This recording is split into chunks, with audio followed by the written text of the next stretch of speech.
चाहिए। और जो लोग ये कह रहे हैं कि हमने मास्टर स्ट्रोक मारा है, उनको ये पता होना चाहिए कि इस मास्टर स्ट्रोक से आप सिर्फ उत्तर प्रदेश ही नहीं पूरे देश से आउट हो गए। जिस तरीके से कांग्रेस आज कृषि कानून के वापसी हो जाने पर जिस तरीके से आप जश्न मना रहे हैं सर, आज प्रेस कॉन्फ्रेंस भी हुआ है कांग्रेस दफ्तर में, क्या कहेंगे? किस देखिए, हम लोग चीज़ को? किसान विजय दिवस मना रहे हैं। जिस तरह से प्रधानमंत्री अपनी हठधर्मिता पर थे और 3 काले कानून उन्होंने लाए थे और उसको वापस लेना पड़ा, और प्रधानमंत्री जी ये भी कह रहे हैं कानून तो सही था लेकिन लोग समझे नहीं।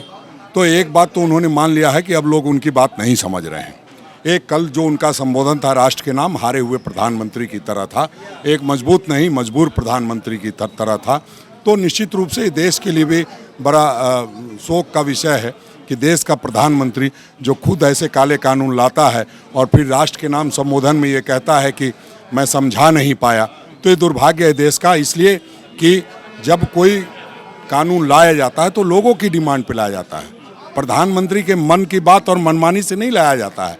वो उनको सबक सिखाने का जनता ने और 62 करोड़ किसान जो अन्नदाता हैं उन लोगों ने सबक सिखाने का काम किया है। अब हम समझते हैं कि भारतीय जनता पार्टी को इन बड़बोलेपन से बचना चाहिए। और जो लोग ये कह रहे हैं कि हमने मास्टर स्ट्रोक मारा है, उनको ये पता होना चाहिए कि इस मास्टर स्ट्रोक से आप सिर्फ उत्तर प्रदेश ही नहीं पूरे देश से आउट हो गए हैं। सर, एक सवाल, बेहद अहम सवाल ये है कि कई सारे लोग ये सवाल कर रहे हैं कि शेर ने पंजा पीछा किया है। जैसे भाजपा के समर्थक लोग ये बात कह रहे हैं कि हो सकता है कि विधानसभा चुनाव जैसे ही खत्म हो, जैसे इसके बाद विधानसभा चुनाव निपटे, सरकार फिर इसी कानून को वापस नए सिरे से लाने की कोशिश में रहेगी। आपको क्या लगता है? इसीलिए हम लोग कह रहे हैं कि प्रधानमंत्री जी सदन में उस कानून को वापस लीजिए, क्योंकि आपके बात की कोई कद्र नहीं है। आप बोलते क्या हैं, करते क्या हैं, ये किसी को पता नहीं चलता। आपका भरोसा देश की जनता का भरोसा आपसे उठ गया है।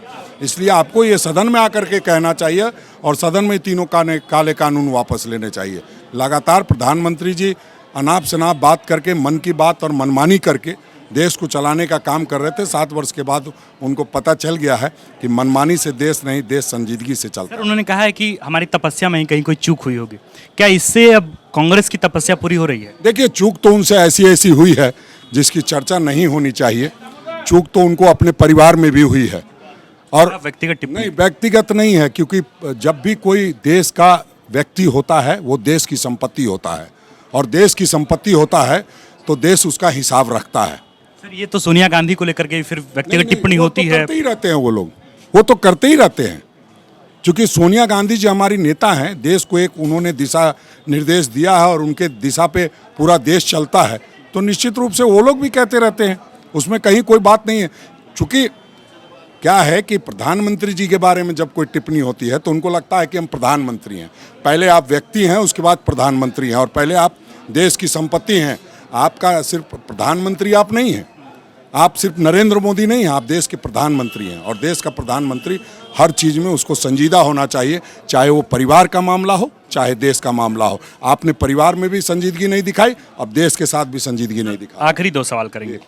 कृषि कानून में ठाकुर साहब को कहाँ ऐसा लगता है कि कहाँ चूक हुई होगी भारतीय जनता पार्टी में, और किसमें संशोधन करने की आवश्यकता है? प्रधानमंत्री जी बताएंगे, क्योंकि प्रधानमंत्री जी ने कानून लाया था। प्रधानमंत्री जी, कांग्रेस का इस मतलब ये पूरे तीनों कानून में कहाँ विरोध है? किस कानून? लगातार सभी चीजों, वो मुख्य बातें क्या है? वो विरोध आपने देखा है। जिस तरह से उन्होंने मंडियों को समाप्त करने की योजना बनाई थी, जो किसान खुशहाल था उसको बर्बाद करने की योजना बनाई थी, वो हम लोगों ने कई बार स्पष्ट किया है। शायद आप उस प्रेस कॉन्फ्रेंस में नहीं रहे होंगे, तो हमने सारी बातों को स्पष्ट किया है और प्रधानमंत्री जी को अब जवाब देना चाहिए कि क्या समझ करके उन्होंने वापस लिया। एक आखिरी सवाल, आपके सहयोगी रहे हैं प्रशांत किशोर। अब प्रशांत किशोर आपको जितवाने में बहुत निर्णायक भूमिका में रहे हैं पहले, उत्तर प्रदेश के विधानसभा चुनाव में पिछली बार। अब जो भी चीज़ें हुई हैं, प्रशांत किशोर ने कहा कि लखीमपुर खीरी में जो हिंसा हुई और जिस तरीके से प्रियंका गांधी वाड्रा वहाँ पहुंची थी, तो उन्होंने कहा कि ग्रेट ऑल्ड पार्टी जो है, कांग्रेस जो है, उसको बहुत ज़्यादा विशेष फायदा नहीं हो रहा है। देखिए, प्रशांत किशोर जी ऐसा नहीं है कि जो कह दिए वो सारा सही हो गया। लेकिन निर्णायक भूमिका में तो हमेशा रहे हैं। ममता बनर्जी को उन्होंने चुना। कई मामलों में वो फेल भी हुए हैं।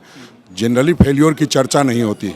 अगर वो उत्तर प्रदेश की बात कर रहे हैं तो उनको याद दिलाना चाहता हूं कि उत्तर प्रदेश में खाट सभा करा करके उन्हें कैसे नुकसान कराया था, वो भी याद रखना चाहिए। उत्तर प्रदेश के बारे में उनका विश्लेषण सही नहीं होता है, कांग्रेस ने आजमाया हुआ। प्रशांत किशोर के साथ कांग्रेस के संबंध खराब हो गए हैं? संबंध से नहीं मतलब है। देखिए, सबका अपना अपना काम है, वो अपनी काम संजीदगी से करें देश को क्या बताना है क्या नहीं बताना है, वो अगर वो इस तरह से बताने लगेंगे तो कहीं ना कहीं जनता गुमराह होती है और जनता को गुमराह करने का काम नहीं होना चाहिए। जाहिर सी बात है कि कांग्रेस इसे अपने जश्न के तौर पर मना रही है। ऐसा इसलिए भी है क्योंकि कांग्रेस जिस तरीके से विरोध कर रही थी लगातार, और राहुल गांधी बार बार ये बयान दे रहे थे कि कृषि कानून को, प्रधानमंत्री नरेंद्र मोदी को कृषि कानून वापस लेना ही पड़ेगा, और आखिरकार लंबे संघर्ष के बाद जिस तरीके से कृषि कानून को वापस लेने की बात प्रधानमंत्री नरेंद्र मोदी ने कही है, इसको लेकर दिल्ली के सीमावर्ती इलाकों में जिस तरीके से किसानों के बीच जश्न मन रहा है वो देखने योग्य है। भरसक जिस तरीके से कांग्रेस इसे जश्न के तौर पर देख रही है, जिस तरीके से अपनी जीत की तरफ देख रही है, अब आगे ये तय होगा या आगे निर्णायक भूमिका में कांग्रेस किस तरफ होती है। क्या विधानसभा चुनाव में इस मुद्दे को लेकर के वो भुनाने की कोशिश करेगी, और इसे अपनी जीत का श्रेय बताने के बाद कांग्रेस को खासकर 5 आगामी विधानसभा चुनाव में 5 राज्यों में जो विधानसभा चुनाव होने हैं वहाँ किस तरीके से जनता कांग्रेस को सपोर्ट करती है वो भी देखना होगा। आप देख रहे थे द फॉलो अप में, हूं आपके साथ आकाश और कैमरे के पीछे हैं ऋषभ गौतम। शुक्रिया। विवेकानंद विद्या मंदिर स्कूल एक CBSE affiliated English medium coed school है। हम शिक्षा के साथ संस्कार देते हैं। thefollowup.in. Like, share, and